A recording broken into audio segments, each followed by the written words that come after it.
मैं अभी पहुंची हूं कुलधरा गांव, जिसे राजस्थान का सबसे श्रापित गांव माना जाता है। आप मेरे पीछे देख सकते हैं, उधर पीछे की तरफ आपको खंडहर दिखाई देंगे और अब मैं जा रही हूं इन खंडरों के अंदर।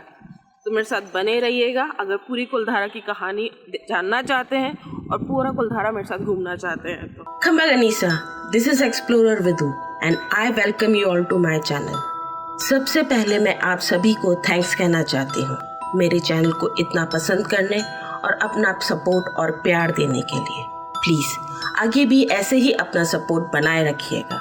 अगर आप लोग मुझसे जुड़ना चाहते हैं या अपनी कोई कहानी या किस्सा मुझसे शेयर करना चाहते हैं तो आप मुझे इंस्टाग्राम पर ज्वाइन कर सकते हैं, लिंक डिस्क्रिप्शन में दिया हुआ है। तो अब बढ़ते हैं अपने वीडियो की तरफ। कुलधरा राजस्थान की सुनहरी रेत में बसा एक ऐसा गांव जो अब सिर्फ अपनी खौफनाक खामोशी और रहस्यों के लिए जाना जाता है। यह वीरान गांव जो कभी पालीवाल ब्राह्मणों का घर था, आज भूतहा आवाजों, डरावनी कहानियों और अदृश्य ताकतों से भरा हुआ है। कहते हैं यहाँ की जमीन पर एक श्राप का साया है जो हर किसी को डराता है। रात के समय कुलधरा के खंडरों से अजीब सी आवाजें सुनाई देती हैं और हवा में जैसे किसी की चीखें गूंजती हैं। स्थानीय लोगों का मानना है कि रात के समय इस गांव के घर और सुनसान गलियां फिर से जीवित होती हैं। इस गांव की सुनसान गलियां, खंडर और घर आज भी रहस्य और डर को बरकरार रखे हुए हैं, जो यहाँ आने वाले न सिर्फ पर्यटकों को बल्कि शोधकर्ताओं को भी अपनी ओर आकर्षित करते हैं। कुछ लोग इसे भूतहा स्थान मानते हैं तो कुछ इसे केवल एक ऐतिहासिक स्थल समझते हैं। लेकिन सच यह है कि कुलधरा का रहस्य और उसकी खौफनाक कहानियां आज भी लोगों के दिलों में एक अजीब सी दहशत और जिज्ञासा जगाते हैं। क्या ये गांव सच में श्रापित है? क्या वाकई आत्माएं अब भी यहाँ बसी हुई हैं? क्या यहाँ के लोग दीवान के डर से चले गए थे या कुछ और कारण था जो उन्हें गांव को छोड़ने पर मजबूर होना पड़ा? इन सभी सवालों के जवाब जानने के लिए वीडियो के अंत तक बने रहिएगा और प्लीज चैनल को सब्सक्राइब करना मत भूलिएगा। कुलधरा के बारे में आज तक कोई ठोस जानकारी नहीं मिल पाई है कि आखिर क्यों ये गांव अचानक वीरान हो गया। आखिर इसमें रहने वाले सैकड़ों लोग रातों रात कहाँ गायब हो गए। कुछ मान्यताओं के अनुसार यह गांव भूकंप और पानी की कमी के कारण खाली हुआ, जबकि कुछ लोग इसे एक दुष्ट मंत्री के अत्याचारों से जोड़ते हैं, जिसने गांव वासियों को इस कदर परेशान और मजबूर किया कि वे अपने घरों को छोड़कर ना जाने कहां चले गए। हालांकि कोई भी कारण पूरी तरह से प्रमाणित नहीं हो सका है, लेकिन यहाँ के लोग गायब होने के बाद अपने पीछे छोड़ गए एक श्रापित गांव जो एक भूतहा खंडर बन चुका है। कुलधरा गांव जैसलमेर से करीब 18 किलोमीटर की दूरी पर उत्तर दक्षिण दिशा में स्थित है। कुलधरा गांव की स्थापना 1291 ईस्वी में हुई थी। यह गांव और इसके आसपास के लगभग 84 गांव पालीवाल ब्राह्मणों द्वारा बसाए गए थे। पाली में रहने वाले कई ब्राह्मण परिवार पाली से विस्थापित होकर यहाँ जैसलमेर में आके बस गए थे।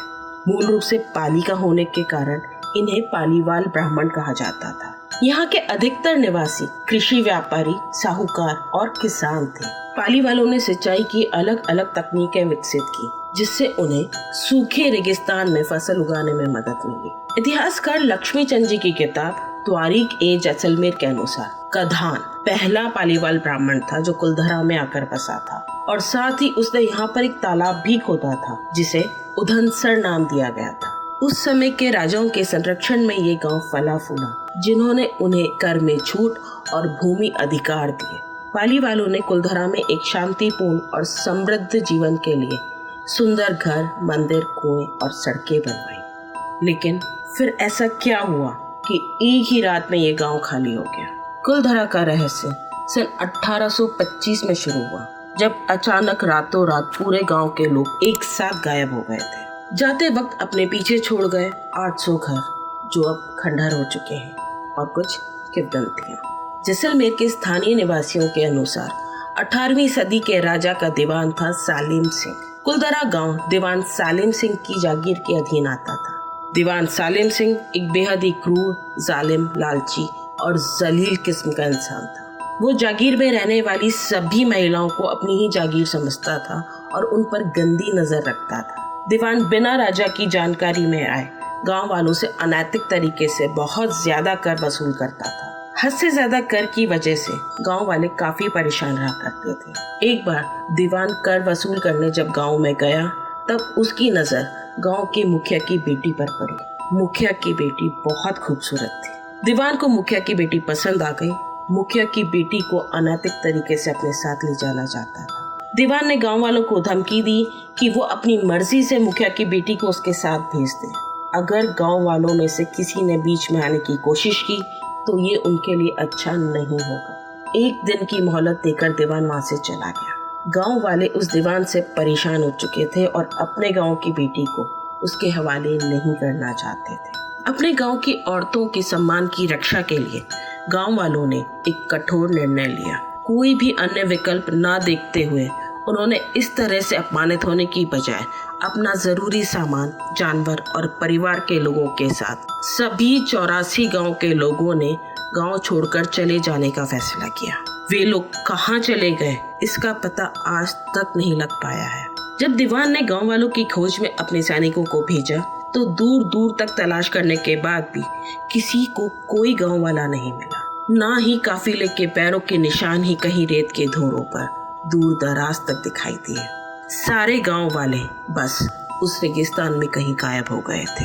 कहां पता नहीं। किंवदंती के अनुसार पाली वालों ने गांव छोड़ के जाने से पहले इस भूमि और इस गांव को श्राप दिया था कि कोई भी दोबारा कुलधरा में बस नहीं सकेगा। अगर किसी ने ऐसा करने की कोशिश भी की तो वो बर्बाद हो जाएगा। इस घटना के कई सालों बाद बाकी के 83 गांव तो धीरे धीरे फिर से बस गए, पर कुलधरा गांव फिर कभी नहीं बच सका। और अगर किसी ने यहाँ पर आकर बसने की कोशिश भी की तो वे अगले दिन ही भाग गया या फिर मारा गया। सिद्धांत कई सारे हैं पर सच्चाई आज भी एक रहस्य ही है। दीवान सालेम सिंह की सटीक भूमिका का समर्थन करने के लिए बहुत अधिक ऐतिहासिक साक्ष्य मौजूद नहीं है, लेकिन सालेम सिंह नाम का एक दीवान हुआ करता था और वो बहुत ही जलील इंसान भी था। इसके साक्ष्य के रूप में सालेम सिंह की हवेली कई सारी कहानियों के साथ जैसलमेर शहर में अब भी मौजूद है। एक कहानी के अनुसार पालीवाल ब्राह्मण इस गांव से चले तो गए, पर जाते समय वे अपनी सभी कीमती वस्तुएं यही गांव में ही कहीं गाड़ कर चले गए थे, जिन्हें लेने के लिए भी वे कभी वापस नहीं आए। कहा जाता है कि यहाँ गाड़ी गई वस्तुएं भी श्रापित हो गई, जिन्हें बाद में जिस किसी ने भी निकालने की कोशिश की तो उससे कई असाधारण भूतहा घटनाओं का सामना करना पड़ा। एक और किंवदंती के अनुसार दीवान सालेम सिंह की अनैतिक मांग की वजह से जब गांव वालों ने गांव को छोड़कर जाने का फैसला किया तब मुखिया की बेटी को इस बात से बहुत आघात पहुंचा था कि उसकी वजह से पूरे गांव पर परेशानी आ पड़ी है। इन सब घटनाओं से आहत होकर मुखिया की बेटी ने आत्महत्या कर ली थी। कुछ लोगों का कहना है कि उन्होंने एक पीले लुगड़े में एक लड़की को गांव की टूटी हवेलियों के बीच टहलते हुए देखा है, लेकिन जब वे करीब गए तो लड़की गायब हो गई। 2019 में एक फोटोग्राफर ने इस गांव की कुछ तस्वीरें ली। जब उसने घर जाकर तस्वीरें देखी तो एक खिड़की के पीछे एक धुंधली आकृति दिखाई दी, एक लड़की जिसकी आंखें एकदम काली थी। कुछ पर्यटकों का कहना है कि उन्होंने एक महिला के रोने की आवाजें सुनी, लेकिन जब देखा तो वहां कोई नहीं था। अब सवाल ये है कि क्या कुलधरा वाकई में भूतहा है, और अगर हाँ तो किसकी है ये आत्माएं जो आज भी यहाँ पर फंसी हुई हैं। कई शोधकर्ता मानते हैं कि यह मात्र एक अफवाह है, लेकिन जो लोग वहाँ गए हैं वे कुछ और ही कहते हैं। कई शोधकर्ताओं और वैज्ञानिकों के अनुसार कुलधरा गांव भूकंप के कारण वीरान हो गया था, जिस वजह से गांव वालों को अपने घर छोड़ के जाना पड़ा। कुलधरा के घरों का नष्ट होना भी यही संकेत देता है।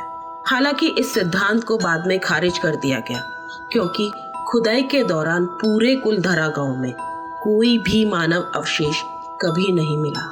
यहाँ तक कि जब आप कुलधरा में घूमते हुए घरों के खंडरों को देखते हैं तो आपको एक अलग ही पैटर्न दिखाई देता है। अधिकतर घरों की दीवारें तिरछी तरह से क्षतिग्रस्त हैं और किसी भी घर में छत ही नहीं है। ये विशेष पैटर्न स्पष्ट रूप से भूकंप के सिद्धांतों को खारिज करता है। कोई नहीं जानता कि इन घरों को इतना नुकसान कैसे पहुंचा। इसके अलावा कुछ शोधकर्ताओं और इतिहासकारों का मानना है कि इस बस्ती के वीरान होने का कारण व्यापार संबंधों में बदलाव, पानी का खत्म हो जाना और लुटेरों द्वारा कब्जा कर लिया जाना है।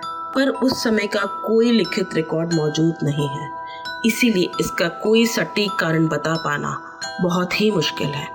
ब्रिटिश अधिकारी जेम्स टॉड के अनुसार 1815 में कुलधरा की कुल आबादी 800 दर्ज की गई थी। इस समय तक पाली वालों ने गांव को छोड़ना शुरू कर दिया था। 1890 तक गांव की आबादी घटकर 37 रह गई थी। टॉड और अन्य कुछ पुरातत्व शोधकर्ताओं के अनुसार प्राकृतिक संसाधनों में आई अचानक कमी के चलते पालीवाल ब्राह्मणों ने धीरे धीरे गांव को छोड़ना शुरू कर दिया था। सरकार और वैज्ञानिक आज भी ये साबित करने में लगे हुए हैं कि ये जगह वीरान जरूर है पर भूतहा नहीं। स्थानीय लोगों की माने तो पालीवाल कुलधरा से दूर कहीं बिना अपने धन और घर के खाना बदोशों की तरह मर गए। माना जाता है कि उन लोगों की मृत्यु के बाद भी इस जगह का मोह यहाँ के निवासियों से छूटा नहीं और मरणोपरांत उन सभी की आत्माएं अपने घरों को लौट आई। कहते हैं कि उनकी आत्माएं आज भी उन घरों में रहती हैं जिसे वे प्यार करते थे, लेकिन जीवित रहते हुए उनमें कभी निवास नहीं कर पाए। स्थानीय लोगों के अनुसार उस गांव में कोई नहीं रह सकता क्योंकि उनकी आत्मा उनकी संपत्ति की अब भी रक्षा करती है। गांव का सबसे पुराना घर जहां कभी गांव के मुखिया रहा करते थे, वहां रात में किसी के चलने की आवाजें आती हैं। कुछ लोगों का दावा है कि वहां पर उन्होंने एक पुराने जमाने के कपड़ों में आदमी को खड़े देखा जो अचानक हवा में गायब हो गया। सन 2017 में एक पैरानॉर्मल इन्वेस्टिगेटर्स की टीम ने कुलधरा में कुछ वीडियो रिकॉर्ड किए। जब उन्होंने वो वीडियो देखा तो उसमें एक अस्पष्ट परछाई सीढ़ियों पर चलती हुई नजर आई। ये मानव परछाई किसकी थी ये कभी स्पष्ट नहीं हो पाया। मैं अपने जैसलमेर टूर पर रेलवे स्टेशन से टैक्सी से अपने डेजर्ट कैंप की तरफ जा रही थी। तब मैंने ड्राइवर से कुलधरा के बारे में पूछा तो उसने मुझे बताया कि कुलधरा तो मैडम जी रास्ते में ही पड़ेगा, आप चाहें तो हम वहाँ भी चल सकते हैं। ये सुनते ही मैंने ड्राइवर को कुलधरा चलने को कहा। थोड़ी देर में हम पहुँचे चारों ओर रेगिस्तान से घिरे एक बड़े से दरवाजे के सामने, जिसके पास एक पत्थर पर बड़ा बड़ा कुलधरा गांव लिखा हुआ था। टिकट्स लेकर हमारी कार अंदर की ओर बढ़ चली। रास्ते में मुझे कई सारी गाड़ियां और लोग नजर आ रहे थे। इतने लोगों की भीड़ देखकर जब मैंने इस बारे में ड्राइवर से पूछा तो उसने बताया कि अभी टूरिस्ट सीजन है। ईयर एंडिंग और छुट्टियों के चलते साल के इस समय जैसलमेर में बहुत ज्यादा भीड़ रहती है। गेट से करीब आधा किलोमीटर अंदर जाने के बाद हमें कई सारे टूटे फूटे घर दिखाई देने लगे। कुछ घरों को देखकर तो मालूम होता था कि यहाँ पर रिस्टोरेशन का काम चल रहा था, जिसे बीच में ही बंद कर दिया गया। ड्राइवर ने खुली जगह पे गाड़ी पार्क की और हमें इस गांव के बारे में बताने लगा। पालीवाल ब्राह्मणों की कहानी बताने के बाद वो हमें लेकर गांव के खंडरों की ओर बढ़ चला। जैसे जैसे मैं खंडरों की ओर बढ़ी चली जा रही थी, मेरे रोंगटे खड़े हो रहे थे। यहाँ की हवा में एक अजीब सी बेचैनी और भारीपन था, और इन सब का कारण वो सभी कहानियाँ भी हो सकती थी जो मैंने इस जगह के बारे में सुनी थी। पार्किंग से कुछ दूर पैदल चलने पर हम पहुंचे एक बड़े खुले चौक पर, जो कभी कच्चा हुआ करता था पर अब इसे पक्का कर दिया गया है। कुछ सालों पहले इस जगह को ASI ने अपने संरक्षण में ले लिया और इस जगह को पर्यटन के लिए विकसित करना शुरू किया। ASI ने गांव के इस चौक को पक्का किया। चौक के आसपास के 3 घरों को पालीवालों के इतिहास के अनुसार फिर से रिकंस्ट्रक्ट किया। चौक पर एक पुराना कुआं भी हुआ करता था जिसे अब ढक दिया गया है। चौक की एक और एक काफी खूबसूरत छतरी बनी हुई है, जिसे देखकर लगता है कि उसे भी रिस्टोर किया गया है। कई सारी गलियां इस चौक के मकानों के बीच से होते हुए अलग अलग दिशा में जाती हैं। मैं सामने बने हुए उस सुंदर से घर की तरफ चल पड़ी, या ये कहूँ कि उस घर की खूबसूरती ने मुझे इस कदर सम्मोहित किया कि मैं खुद को उस घर में जाने से रोक ही नहीं पाई। पुराने जमाने के घरों की छतें बहुत ही अलग तरीके से बनाई जाती थी, जो रेगिस्तान की तपती गर्मी में भी घरों को ठंडा रखती थी।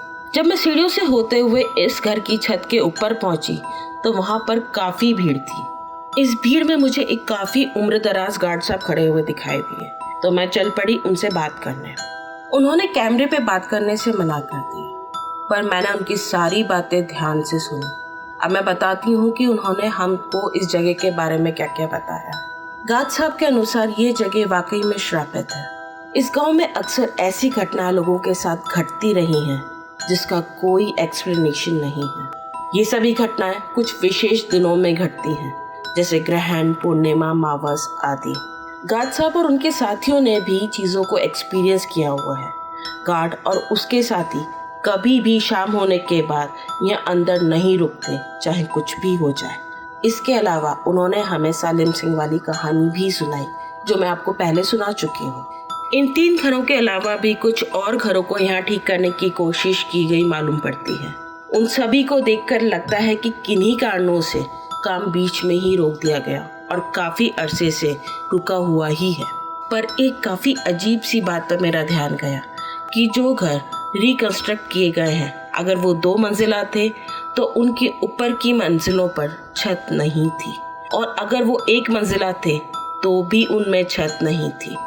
स्थानीय लोगों के अनुसार 1990 में सरकार ने कुलधरा को पर्यटन स्थल बनाने की योजना बनाई और कुछ मजदूरों और इंजीनियरों को वहां पर भेजा। कहा जाता है कि जब इंजीनियर और मजदूर गांव में पहुंचे और काम शुरू किया तो उन्हें बहुत सी अजीब घटनाओं से दो चार होना पड़ा। सबसे पहले तो उन्हें रात के समय गांव में अजीब आवाज़ें सुनाई दी, जैसे किसी के चलने की आवाज़ें, जो बिल्कुल खाली और सुनसान गांव में असामान्य थी। एक दिन मजदूरों ने शिकायत की कि कोई उनके कान में धीरे धीरे फुसफुसा रहा था। रात में उनके तंबू अपने आप हिलने लगे। काम करते हुए मजदूरों को कई बार किसी ने धक्का दे दिया। इस तरह की और भी कई घटनाएं मजदूरों के साथ यहाँ हुई। यहाँ काम करने आए इंजीनियरों में से एक इंजीनियर की अचानक मृत्यु हो गई। उसकी मौत के बाद ये दावा किया गया कि उसकी मौत रहस्यमय परिस्थितियों में हुई थी। दिन भर उस व्यक्ति ने काम किया, रात को वो अपने टेंट में सोने गया और सुबह उठा ही नहीं, जबकि उसे किसी तरह की कोई बीमारी नहीं थी। वो पूरी तरह से स्वस्थ था। कुछ लोगों ने ये भी कहा कि वह इंजीनियर रात को अकेले गांव में घूमा करता था, वहीं किसी अनजानी शक्ति को देखकर डर गया था। उसके बाद ही उसकी मौत हो गई। इस घटना के बाद सरकारी अधिकारी और टीम के बाकी लोग इस डरावने अनुभव से घबराकर वहां से लौट गए। इसके बाद से ही कुलधरा को लेकर भुतहा अफवाहों का सिलसिला और तेज हो गया। ये घटना इतनी अजीब और भयावह थी कि इसके बाद फिर से कोई कुलधरा में काम करने के लिए तैयार ही नहीं हुआ। मैं जिस घर में थी उस घर के सामने से ही एक गली निकलती है, जिसके अंदर जाते ही एक मंदिर नजर आता है। ये इस गांव का मुख्य मंदिर है, जो कि विष्णु भगवान और महिषासुर मर्दिनी को समर्पित हुआ करता था। वर्तमान में प्रवेश द्वार पर गणेश जी की मूर्ति के अलावा अब इस मंदिर में कोई भी अन्य मूर्ति नहीं बची है, पर इस मंदिर के एक खंभे पर एक प्राचीन भाषा का शिलालेख अब भी मौजूद है, जो इस गांव के बारे में कई सारी महत्वपूर्ण जानकारियां देता है। पूरा गांव इस मंदिर के चारों ओर बसा हुआ था और पूरे गांव में यही एकमात्र ऐसी संरचना थी जिसकी छत आज भी इसके मूल स्वरूप में मौजूद है। मंदिर से मैं आगे गली में बढ़ चली। आगे एक खुली जगह पर एक बूढ़े बाबा बीन बजाकर लोगों का मनोरंजन कर रहे थे।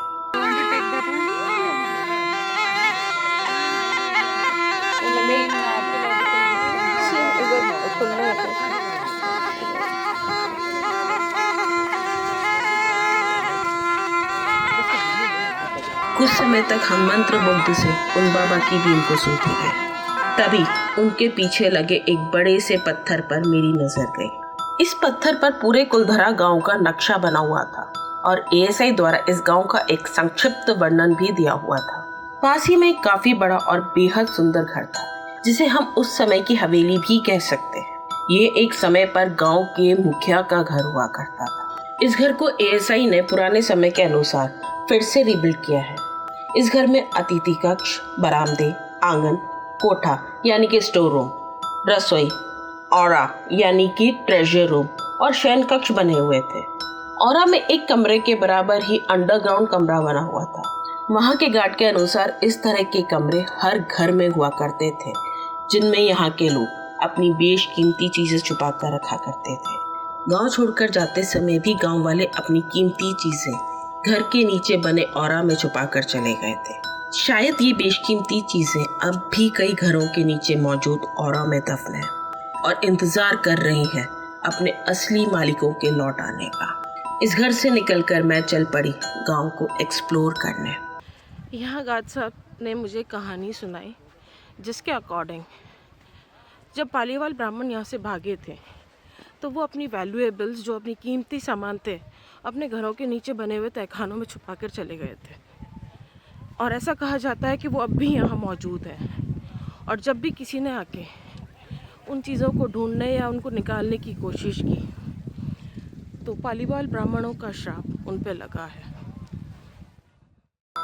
रेत से भरे चौड़े रास्ते के दोनों ओर दूर दूर तक फैले हुए गांव के खंडहर। एक अन्य गार्ड से जब मैंने यहाँ के बारे में पूछा तो उन्होंने मुझे बताया कि एएसआई ने शुरुआत में यहाँ सिर्फ एक मुख्य दरवाज़ा बनवाया था जिस पर 24 घंटे गार्ड चौकीदारी किया करते थे और अब भी करते हैं। दिन में गार्ड अंदर गांव में घूमते रहते हैं आने वाले टूरिस्ट्स पे नजर रखने के लिए, पर शाम होते ही गार्ड्स मुख्य दरवाजा बंद करके दरवाजे से थोड़ा दूर बाहर की तरफ ही रुकते हैं। पहले गांव के चारों ओर कोई बाउंड्री वॉल नहीं थी तो लोग घोस्ट हंटिंग के लिए चोरी छुपे गांव में घुस जाते थे और हादसों का शिकार हो जाते थे। गार्ड के अनुसार अंदर गांव से अक्सर चीखने चिल्लाने की, मदद मांगने की आवाजें आती रहती हैं, लेकिन उनके अनुसार वो इंसानों की नहीं होती। कई बार वीडियो बनाने के चक्कर में घुस आए लोग रातों को डर कर मदद के लिए चिल्लाते थे, पर गार्ड्स कभी रात में अंदर नहीं जाते, इस कंफ्यूजन में कि वाकई में वहाँ पे कोई परेशानी में है या सिर्फ एक छलावा है। वे लोग इंतजार करते हैं सुबह होने का या फिर बैकअप टीम के आने का। इन सब चीज़ों को रोकने के लिए कुछ सालों पहले सरकार ने इस गांव के चारों ओर लोहे के जंगलों की मजबूत चारदीवारी बनवा दी ताकि लोग अंदर घुसकर हादसों का शिकार न हो। इन लोहे के जंगलों में रात को हल्का करंट भी छोड़ा जाता है जानवर और लोगों दोनों को दूर रखने के लिए। कुलधरा गांव सिर्फ एक वीरान जगह नहीं बल्कि सदियों से एक रहस्य और डर की कहानी समेटे हुए है। यह गांव 200 सालों से खाली पड़ा है। राजस्थान सरकार ने इसे पर्यटन स्थल बना दिया है, लेकिन सूर्यास्त के बाद यहाँ रुकना सख्त मना है। तो क्या यह गांव सच में श्रापित है या फिर यह सिर्फ एक रहस्य है जिसका जवाब आज तक कोई नहीं खोज पाया? पर इन सवालों के जवाब खोजने कई न्यूज़ चैनल और शोधकर्ता यहाँ आते रहते हैं। जब वे यहाँ आते हैं तो साथ ले जाते हैं डर, आश्चर्य, हादसा और एक नई कहानी। ऐसा ही किस्सा है लगभग 11 साल पहले का। इंडियन पैरानॉर्मल सोसाइटी के कुछ लोग रात के समय में कुलधरा में इन्वेस्टिगेशन के लिए आए थे। टीम के पास infrared thermometer, infrared camera, K2 meter जैसे कई उपकरण मौजूद थे। टीम घंटों तक गांव में घूमकर किसी पारलौकिक शक्ति का पता लगाने की कोशिश करती रही, पर पूरे गांव में उन्हें कहीं भी किसी तरह की कोई रीडिंग नहीं मिली। टीम घंटों तक गांव में घूमकर किसी पारलौकिक शक्ति का पता लगाने की कोशिश करती रही, पर पूरे गांव में उन्हें कहीं भी किसी भी तरह की कोई रीडिंग नहीं मिली। ना ही उनके मोशन सेंसर्स ने कुछ भी डिटेक्ट किया। थक हार कर जब वे लोग अपनी कार के पास पहुंचे तो उन लोगों को अपनी गाड़ी देखकर झटका लगा। पूरी कार पर जगह जगह हाथों के निशान मौजूद थे। ये निशान धूल से भरी कार पर अंदर से नहीं बल्कि बाहर से बने हुए थे। ऐसा लग रहा था जैसे किसी ने जोर जोर से कार पर हाथ मारे हों। ये सारे निशान बिल्कुल ताज़ा थे। जब ये लोग गांव के अंदर गए थे तब कार पर ऐसा कोई भी निशान मौजूद नहीं था। सबसे ज़्यादा डराने और हैरान करने वाली बात ये थी कि ये हाथों के निशान लगभग 4 से 5 साल के छोटे बच्चों के थे जो गाड़ी की छत पर भी मौजूद थे। सोचने वाली बात यह है कि छोटे बच्चे छत तक पहुंचे कैसे बिना गाड़ी पर पैर लगाए, क्योंकि गाड़ी पर सिर्फ हाथों के निशान ही थे, पैरों के नहीं। सोच के देखिएगा। इस घटना का वीडियो YouTube पे अवेलेबल है।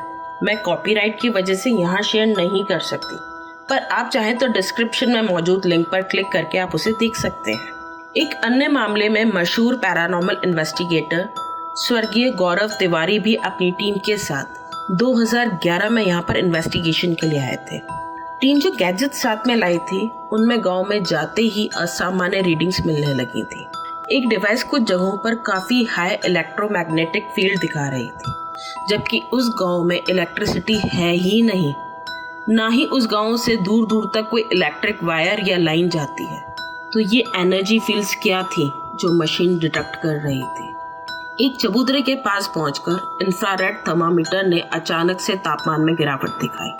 जब ये लोग गांव में गए थे तब तापमान 12 डिग्री सेल्सियस था, जो कि चबूतरे को पार करते ही अचानक से -2 डिग्री सेल्सियस पहुंच गया, और ये सब मात्र 5 मिनट में हुआ। मंदिर के पास जब गौरव ने K2 मीटर की मदद से वहां की आत्माओं से बात करने की कोशिश की तो K2 मीटर की रीडिंग अचानक से बदलने लगी। सवाल पूछने पर उन सभी को साफ साफ जवाब मिला, यहाँ से चले जाओ। सुबह होने तक कैमरा में एक अजीब सी स्टैटिक आवाज आती रही, जो सुबह होने के साथ ही आनी बंद हो गई। टीम के कैमरास की बैटरी जल्दी जल्दी खत्म हो रही थी, जो कि एक आम पैरानॉर्मल घटना मानी जाती है, जिसका कारण ये है कि कैमरे की बैटरी पूरी तरह चार्ज होने के बाद 3 से 4 घंटे तक लगातार काम करती है। पर यहाँ पर बैटरीज कुछ ही देर में ड्रेन हो रही थी। मुखिया के घर के बाहर गौरव और उसकी टीम के 2 अन्य लोगों को किसी औरत के गुनगुनाने की आवाज़ साफ साफ सुनाई दी। कई जगह ऐसा लगा जैसे इन लोगों के पीछे पीछे कोई चला आ रहा हो, जबकि वहाँ पर कोई भी नहीं था। इसके अलावा कैमरे में कुछ धुंधली और अस्पष्ट छायाएं भी दिखाई दी, जिनका वैज्ञानिक या प्राकृतिक कारण ही नहीं था। इस जांच में गौरव तिवारी ने कुलधरा के रहस्यपूर्ण वातावरण को महसूस किया और माना कि यहाँ पर जो कुछ भी घटनाएं घटित हो रही हैं, उन्हें किसी तरह से समझाया नहीं जा सकता। गौरव तिवारी का मानना था कि कुलधरा में जो अजीब घटनाएं हुई, वे न केवल इस गांव की वीरानगी और पुरानी कहानियों से जुड़ी है, बल्कि यहाँ की भूतहा छवि को और भी मजबूत करती है। उनकी जांच ने इस गांव को और भी रहस्यमय और डरावना स्थान बना दिया, जो आज भी पर्यटकों और शोधकर्ताओं के बीच आकर्षण का केंद्र है। इस इन्वेस्टिगेशन के वीडियो भी YouTube पे अवेलेबल हैं, जिन्हें आप डिस्क्रिप्शन में दिए हुए लिंक से देख सकते हैं। कई स्थानीय लोगों का मानना है कि जब पालीवाल ब्राह्मणों ने गांव छोड़ा, तब कुछ छोटे बच्चे गांव में ही रह गए और मर गए। अब उन सब की आत्माएं यहाँ भटकती हैं। कई लोगों ने गाड़ी पर छोटे छोटे हाथों के निशान पाए हैं, जो अचानक प्रकट हो जाते हैं।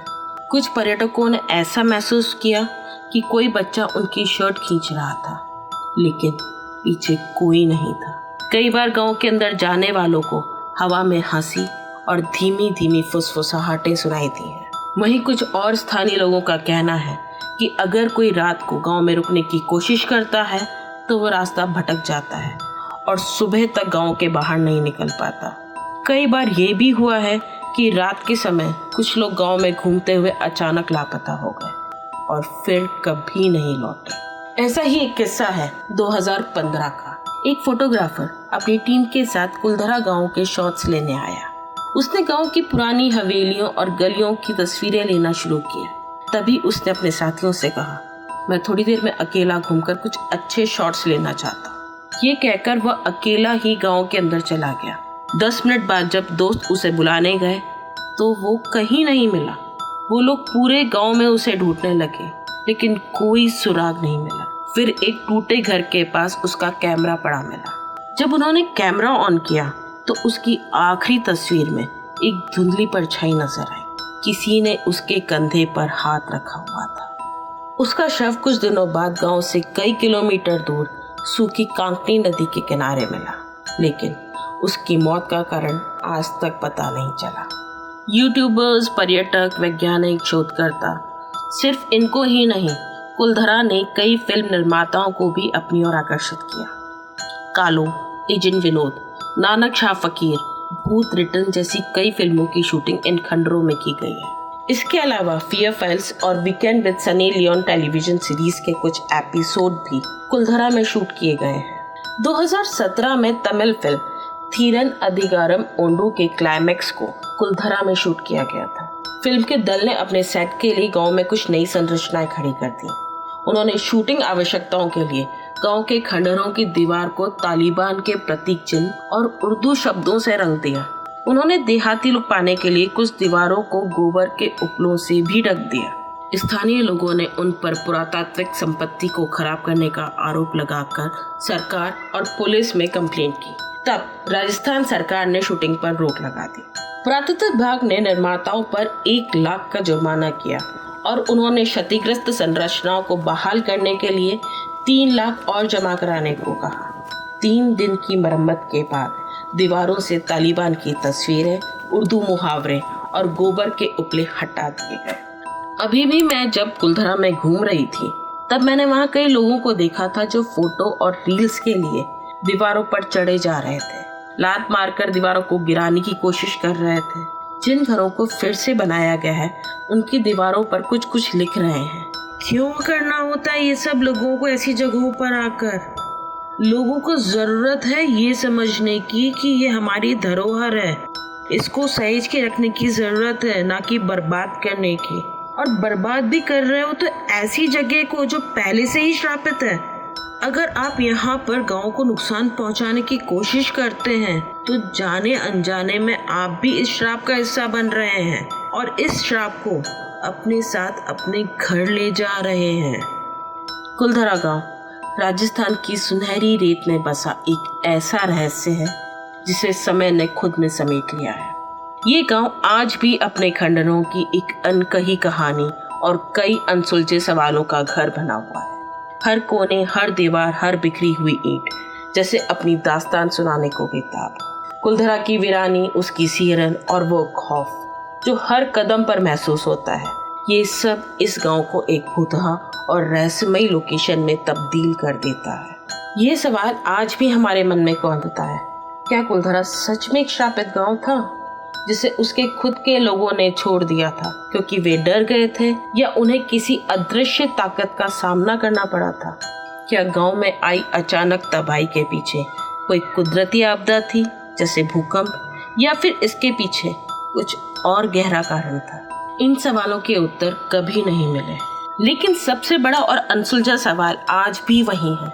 कहाँ गए पालीवाल ब्राह्मण जो इस गांव के एक समय के स्वामी थे? वे एक रात में अचानक गायब कैसे हो गए? क्या वे भाग गए थे या फिर उनके गायब होने की कोई और रहस्यमय वजह थी? क्या कुलधरा के लोगों ने सच में गांव को श्राप दिया था? जब सभी गांव को छोड़कर चले गए थे तो यहाँ भटकने वाली आत्माएं किसकी हैं? कुलधरा का रहस्य, उसका श्राप और उसके खंडरों में बसी आत्माएं, ये सब हमें एक बात सिखाते हैं। कुछ रहस्य ऐसे होते हैं जिन्हें समय खुद अपने पास रखता है। शायद यही कारण है कि कुलधरा आज भी हमें अपनी ओर खींचता है, हमें डराता है और हमारे अंदर एक सवाल छोड़ जाता है। क्या कभी इसका रहस्य सुलझेगा या ये हमेशा के लिए यूं ही एक अनकहा अफसाना बन के रह जाएगा? आज की हिस्ट्री विद मिस्ट्री इतनी ही थी। आपको मेरा ये वीडियो कैसा लगा कमेंट सेक्शन में जाकर कमेंट जरूर कीजिएगा। आपके कमेंट से मुझे मोटिवेशन मिलता है। साथ ही मेरे वीडियो को लाइक कीजिए, शेयर कीजिए, चैनल को सब्सक्राइब भी कीजिए। और अगर आपके पास भी कोई कहानी है, कोई किस्सा है तो आप वो मेरे से शेयर कर सकते हैं।